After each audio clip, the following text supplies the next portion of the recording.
প্রাক্তন হাইকোর্টের প্রধান বিচারপতি অভিজিৎ গাঙ্গুলির বিরুদ্ধে আইএসএফ প্রার্থী করে প্রাপক বা চাকরির প্রার্থীর এমন একজন ছাত্র নেতাকে, অর্থাৎ যাদেরকে বিচারপতি আশ্বাস দিয়েছিল বা ভরসা দিয়েছিল তাদের ন্যায় পাইয়ে দেওয়ার, ন্যায় বলতে তাদের চাকরি যে বিক্রি হয়েছে বা দুর্নীতি হয়েছে সেই চাকরি পাইয়ে দেওয়ার জন্য প্রাক্তন বিচারপতি তাদের আশা জাগিয়ে তার রাজনৈতিক স্ট্যান্ডটাই খাড়া করেছিল। ছাত্ররা বা বঞ্চিত চাকরি প্রার্থীরা তারা বুঝতে পারেনি যে হাইকোর্টের প্রাক্তন বিচারপতি তিনি কোর্টে বসে তার রাজনৈতিক জমিটি শক্ত করছে বা তার রাজনৈতিক জমিটি চাষ দিচ্ছে রাজনীতি করার জন্য।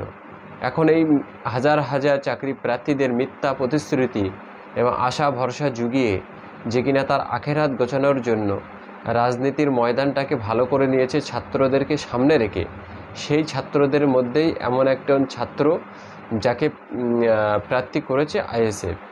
এখন এটা নিয়ে বিজেপির ছোট বড় মেজো সেজো নেতারা বড় ছোট কথা বলছে, কিন্তু বাস্তব যেটা পরিস্থিতি সেটা হলো অভিজিৎ গাঙ্গুলি তিনি কোর্টে সংবিধানকে সামনে রেখে তার রাজনৈতিক কেরিয়ার শক্ত করার জন্য তিনি সংবিধান বা চাকরি প্রার্থীদেরকে সামনে ব্যবহার করেছে।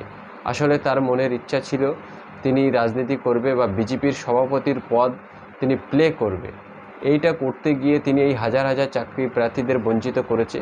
সেই চাকরি প্রার্থীদেরই মধ্যে একজন তার বিরুদ্ধে প্রার্থী হয়েছে এবং তিনি কী আশ্বাস প্রতিশ্রুতি দিয়েছিল সেটাই তারা ভোট প্রচারে তুলে ধরবে বলে কথা দিয়েছে।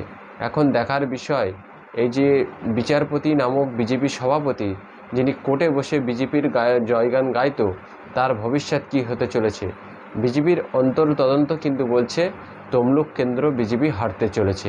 দর্শক, অবশ্যই আপনারা আপনাদের মতামত কমেন্ট বক্সে জানিয়ে যাবেন।